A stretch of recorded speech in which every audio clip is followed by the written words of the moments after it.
Bom, o Comitê de Política Monetária informou nesta terça que o controle das estimativas de inflação, que estão em alta, requer uma atuação firme da autoridade monetária e acrescentou que se manterá vigilante. Além disso, avaliou que eventuais ajustes futuros na taxa de juros, com possíveis aumentos na Selic, serão ditados pelo firme compromisso de convergência da inflação à meta. E aí, a informação que está constando também aqui nessa ata diz que, por unanimidade, a diretoria e o presidente da instituição, Roberto Campos Neto, votaram por interromper o ciclo de corte de juros da economia, mantendo a taxa Selic em 10,5%. Tem aqui já algumas impressões do próprio ministro da Fazenda, Fernando Haddad, apuradas pelo broadcast. Alguns comentários são os seguintes: eu dei uma passada de olho, penso que a ata está aderente ao comunicado, transmite ideia de interrupção para avaliar cenário externo e interno. É importante frisar que diretoria fala em interrupção do ciclo e tem uma pequena pressão inflacionária, pensando no Rio Grande do Sul, que afeta no curto prazo. Mas o horizonte do BC é de médio e longo prazo e a questão do Rio Grande do Sul todos estamos trabalhando para ser superada. Então, algumas manifestações aqui já do ministro da Fazenda sobre essa ata. E as suas, quais são, Eliane? Olha, essa ata do Copom era muito esperada, mas ela veio meio óbvia dentro do cenário que a gente já observava, que, enfim, os agentes do mercado, os economistas já observavam, né? A ata do Copom foca em dois cenários. Bem, no cenário internacional, que depende muito dos juros americanos, né, da política monetária americana, e também o aquecimento da economia brasileira, né, que o quê? Pressiona a inflação. Mas o mais interessante é o recado ao governo Lula. Porque a ata do Copom está dizendo? Que os juros serão mantidos em 10,5% por tempo suficiente para manter a inflação sob controle e reforça a necessidade de uma política fiscal crível. Ou seja, né, o Banco Central está cuidando não apenas da questão internacional, mas também da questão interna, no que faz muito bem, né? A meta de inflação para esse ano é de 3%, mas tem aquele intervalo de tolerância que é habitual de 1,5 ponto para cima ou para baixo. Ou seja, a meta real é entre 1,5% e 4,5%. Mas você tem aí um desajuste, uma pressão, e não apenas pelo Rio Grande do Sul. Então, você está tendo aí um aquecimento nas compras, etc., e isso aumenta a inflação. Para conter a inflação, você interrompe a queda de juros. E é isso que o governo está fazendo via Banco Central. Apesar da guerra do Banco Central com o governo, na verdade, o Banco Central está cuidando dos interesses do governo. Bem, a gente sabe que uma questão chave, portanto, é a questão fiscal. O Copom, né, que tem 9 membros, 4 indicados pelo Lula, identificados diretamente com o Palácio Planalto, e os outros 5 de herança do governo passado, inclusive o presidente Roberto Campos Neto. Né,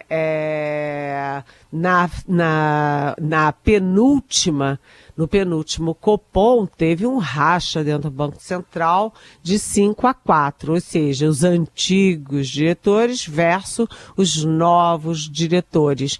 E isso sacudiu o mercado, preocupou o mercado, mas dessa vez a decisão de interromper a trajetória de queda dos juros, que vinha desde agosto, foi uma decisão unânime. E agora essa ata do Copom justifica, explica, né? É preciso conter a política monetária para conter a inflação e, de certa forma, pressionar o governo pelo equilíbrio fiscal, gente.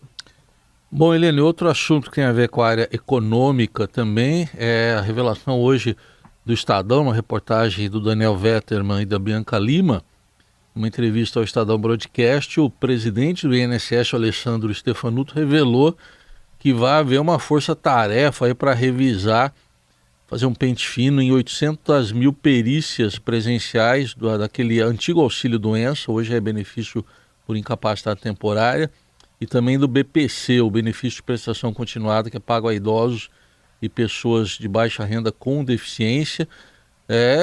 Isso aí afeta também o corte de gastos, né, Helene? Pois é, o governo Lula, a gente acabou de falar da ata do Copom cobrando equilíbrio fiscal. E o governo Lula vinha falando até agora, em 1 ano e meio, em aumentar a arrecadação. Mas os economistas, especialistas e o mercado e a opinião pública cobrando a outra ponta do equilíbrio, ou seja, conter gastos. E aí, finalmente, né, o presidente Lula concordou com o ministro Fernando Haddad, com a ministra Simone Tebet, e autorizou aí um programa de contenção de gastos. Mas a contenção de gastos não começa por cima, começa por baixo, não começa pelos altos salários, por exemplo, do judiciário, né? Não começa, por exemplo, cortando ali essa dinheirama que o judiciário, e particularmente o Supremo, gastam com seguranças para viagens internacionais, como nesse momento em que boa parte, né, dos ministros está lá em Portugal, num evento patrocinado pelo ministro Gilmar Mendes, que foi apelidado de Gilmar Palusa, né? O corte de gastos está começando pela revisão, por um pente fino nesses 80 mil, juntando os dois, né? Esses benefícios, o auxílio-doença, o velho auxílio-doença, e o BPC, que é para idosos e pessoas de baixa renda com deficiência. A gente sabe que tem muita fraude, né? O sistema público de previdência social, de programas sociais, tem muita fraude, muita gente interesseira que se faz passar por idoso, por doente, muita gente que põe o morto da família para receber benefício, e a previsão seria de um corte de 600 milhões de reais por mês nos gastos federais. Isso foi uma entrevista do presidente do INSS, o Alessandro Stefanuto, para a Bianca Lima e para o Daniel Vetterman. E é muito importante. Olha, quem está cometendo fraude, fique de barbas de molho, porque vem aí uma perícia, um arrastão da perícia para conter fraude. A respeito desse encontro que o presidente Lula teve aqui em São Paulo com Fernando Henrique Cardoso, né? Quando a gente está falando aí desses 30 anos do Plano Real, uma celebração que está sendo feita, né? Uma lembrança, um marco importante para a economia brasileira. Nessa visita, né? O presidente Lula tem feito algumas visitas, foi recentemente lá a São Luís, falou com o ex-presidente José Sarney, aqui em São Paulo fez algumas visitas também. Queria que você falasse um pouco desse contexto e dos sinais que apresentam essa agenda do presidente da República. O presidente Lula se encontrando com Fernando Henrique Cardoso tem uma simbologia muito importante. Por quê? Porque o Fernando Henrique Cardoso e o Luiz Inácio Lula da Silva foram personagens líderes muito importantes, de muito destaque na luta, por exemplo, pelas diretas já, pela redemocratização do país, né? E depois, né, com a redemocratização, eles são considerados os dois maiores presidentes da redemocratização.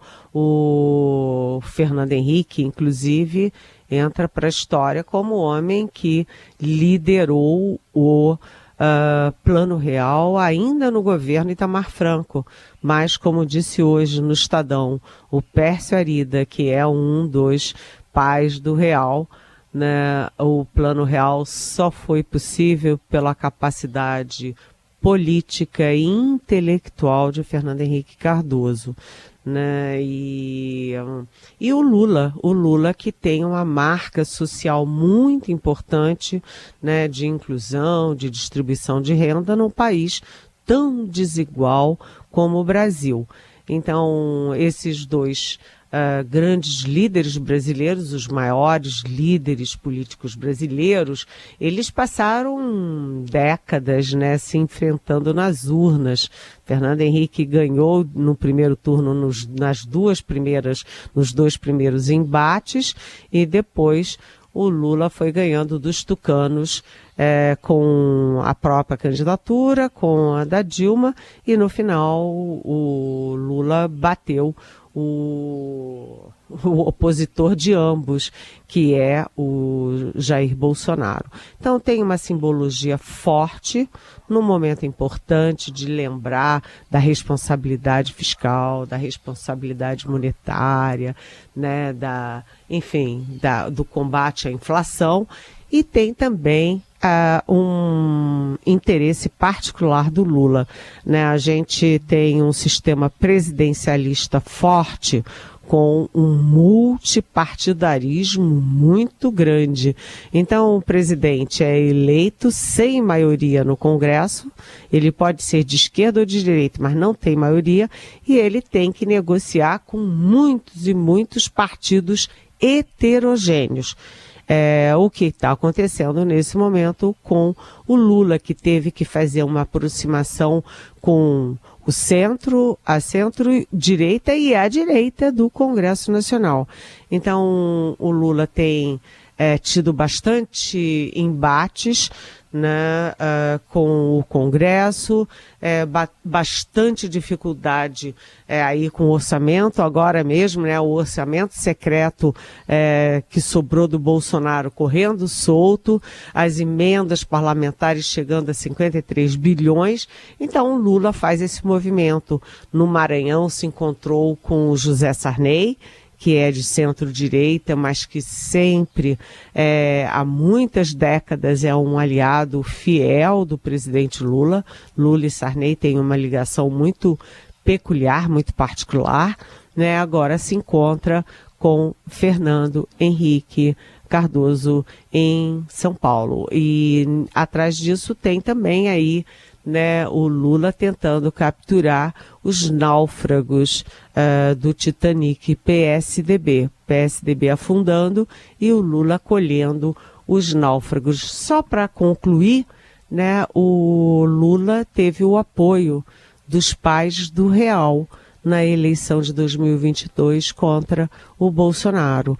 Inclusive 3 que estavam lá ontem com o Fernando Henrique. O Pedro Malan, o Pércio Arida e o Gustavo Franco, né? A gente nunca vai esquecer que o Fernando Henrique Cardoso reuniu os maiores cérebros da economia brasileira, não apenas para produzir o Plano Real, como para dar rumos a um país que andava muito sem rumo. Bom, Helene, outro assunto do dia, noticiário internacional. Ontem foi libertado, mas a notícia só foi confirmada hoje, o Julian Assange, fundador do Wikileaks, o acordo com os Estados Unidos para ele reconhecer espionagem e deve ser sentenciado, segundo o noticiário, a 62 meses de prisão, mas ele já cumpriu isso lá no Reino Unido. Pois o Julian Assange, né, ele é fundador do Wikileaks, né, ele é acusado de publicar cerca de uns 700 mil documentos confidenciais relacionados a atividades militares e diplomáticas, ou seja, os segredos americanos a partir de 2010.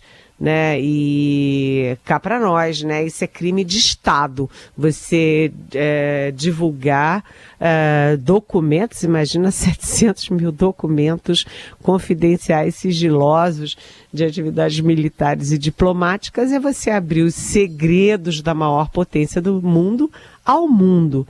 Né? E ele estava preso no Reino Unido e agora ele fez um acordo. Ele vai pedir perdão à presidência dos Estados Unidos, ao presidente Joe Biden, né? Aceita a acusação, pede perdão e vai fazer um pedido muito especial, que é voltar ao país dele de origem, que é a Austrália. Né? É uma questão histórica, né, o vazamento desses documentos, e tem sempre, tudo na vida tem mais de um olhar, né? Tem dois olhares.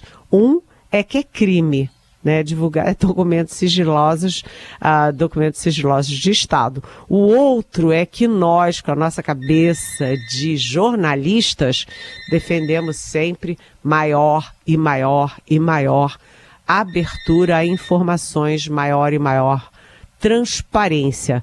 Então, o Assange, ele é um personagem da vida real que supera muito personagem da ficção.